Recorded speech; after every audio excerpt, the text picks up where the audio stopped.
Nigel Farage is emerging to be the UK's version of Donald Trump. The Reform UK leader has heeded the desperation of UK citizens on the issue of immigration and has unveiled a radical plan to tackle the crisis, promising a mass deportation blitz within 30 days if elected as Prime Minister. Now, Nigel Farage has unveiled Reform's plan to end the migrant crisis. So, we all ready for it? Right? A Reform government would arrest all small boat arrivals and detain them on disused military bases until they're deported. He says the aim of this legislation is mass deportations. Fair enough. He's pledged to put on 5 deportation flights a day, not a week, as I said earlier, a day.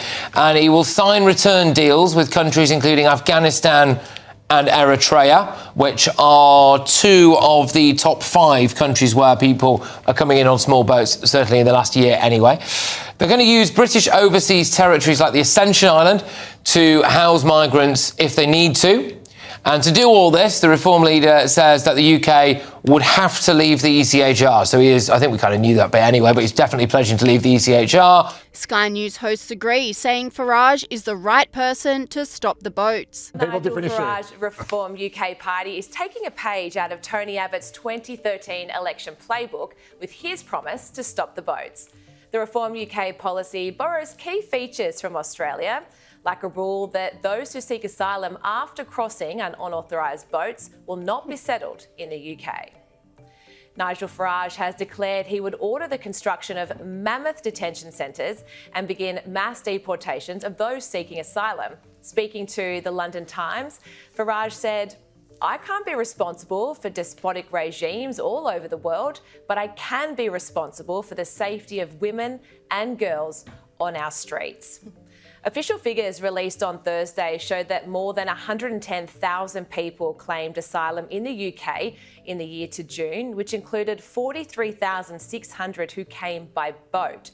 Well, Kel, let's start with you. And this certainly is an issue in the UK with 43,000 people arriving by boat. It's an extraordinary amount that's coming across. Now, what do you think about Nigel taking a leaf out of Tony Abbott's book and stopping the boats? Nigel Farage is exactly the right bloke to do it, and Tony Abbott is exactly the right bloke to copy. Tony Abbott got up and said, "I'll stop the boats." And he won the election and he stopped the boats. He stopped thousands of people from dying because the boats were not reliable. And he said, "We now own our borders. This is a nation state and we control our borders." It takes a strong leader to do that. Trump has done it in the United States. He closed the southern border. They're getting almost nil people coming across when they had thousands of people flowing across. It can be done. Abbott demonstrated it. Trump has demonstrated it. I think Farage is strong enough to do it. It's doable. It's only because you've got these weak people, both in the Conservative Party in the UK and in the Labor Party in the UK, who are just feeble.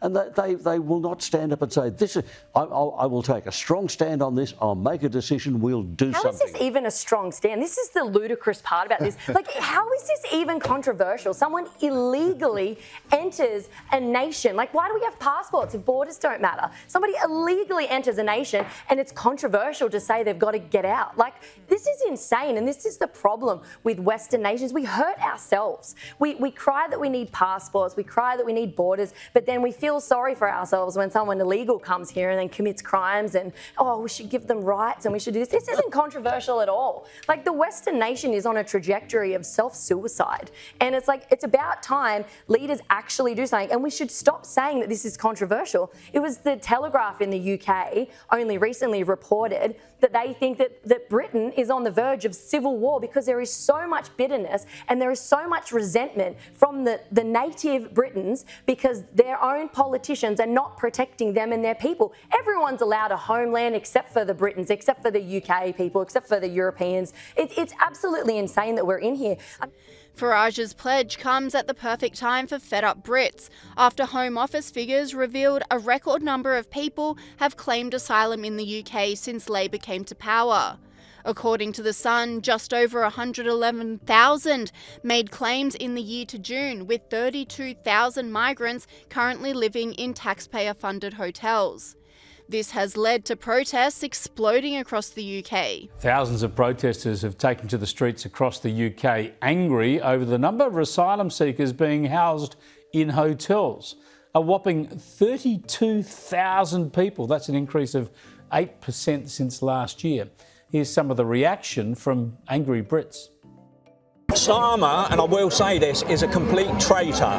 He should not be ruling this country. He's got no time for the true British people, and I don't care if they lock me up for saying that. I've worked my arse off in this country, and these come here and they get this. These aren't coming through the legal channels, and the government and that know that. Send them straight back. People aren't happy about paying taxes. The taxes have gone up, cost of living's gone up through the roof, and they're having a free ride looking for asylum.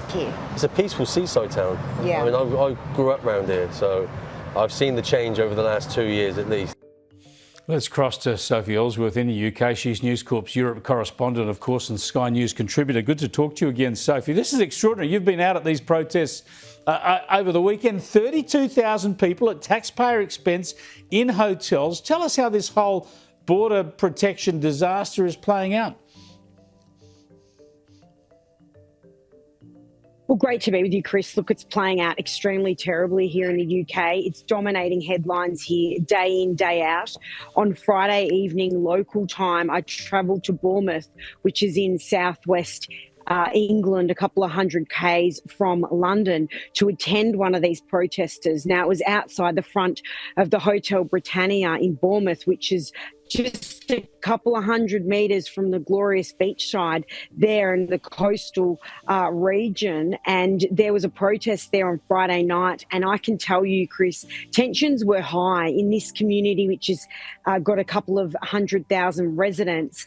There's a lot of people very angry about these asylum seekers coming in, being housed in these hotels. And Chris, the people that did speak to me were pretty annoyed about what's going on.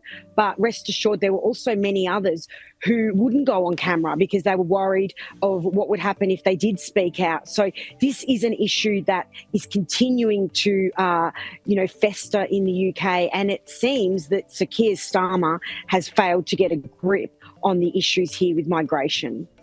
And the Prime Minister, Keir Starmer, is struggling to cope with the backlash. There's a survey in the Times of London this morning that shows 70% of Britons think that Keir Starmer is doing a bad job of the migration problems here.